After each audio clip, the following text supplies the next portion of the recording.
ठाण्यातल्या त्या high profile मुलीची नक्की कहाणी काय? तर ही कहाणी सुरू होते जानेवारी 2024ला। डोंबिवलीतच राहणाऱ्या 30 वर्षाच्या आर्किटेक्ट तरुणीनं इंस्टाग्रामवर शैलेशला फॉलो केलं। नेहमीप्रमाणे शैलेशनं तिचं प्रोफाईल नीट खंगाळलं। ती हाय प्रोफाईल असल्याचं त्याच्या लक्षात आलं। मग शैलेशनं तिच्याशी मैत्री केली। दोघेही ठाणे पश्चिमलाच राहायचे, त्यामुळे रोज भेटणं सहज झालं। त्याने आपला प्लॅन सुरू केला। तिच्याशी दिवस रात्र चॅटिंग सुरू झालं।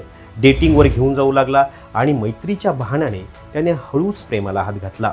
मुलीलाही शैलेशचं वागणं आवडलं। शिवाय त्यानं दाखवताना अतिशय श्रीमंत असल्याचं भासवलं, त्यामुळे मुलीलाही हा मुलगा आपल्या तोडीचा वाटला। भविष्याची चिंता मिटल्याचा तिला फील आला आणि जसं ही मुलगी आकांत प्रेमात बुडाल्याचं शैलेशला कळालं, त्याने त्याचा पुढचा डाव टाकला। जो डाव मुलीच्या मनात होता, लग्नाचा।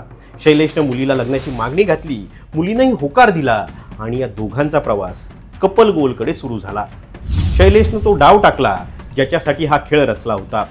सप्टेंबर 2024 एका रात्री शैलेशने तिला कॉल केला।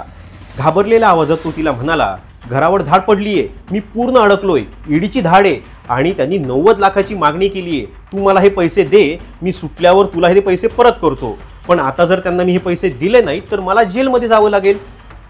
शैलेशच्या या थापेला ही तरुणी भुलली।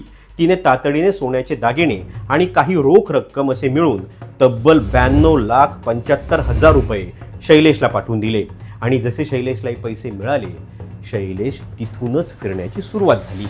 शैलेशने ब्रेकअप केलं आणि तिला ब्लॉक केलं। या सगळ्या घटनेनंतर काहीच दिवसात शैलेशने काही ना काही कारणावरून तिच्याशी वाद घालायला सुरुवात केली आणि काहीच दिवसात या मुलीशी ब्रेकअप करून टाकलं। जेव्हा या तरुणीने त्याला पैशाची आठवण करून दिली, तेव्हा त्यानं ते देण्यासही नकार दिला। या तरुणीने त्याने ब्लॉक करून टाकलं।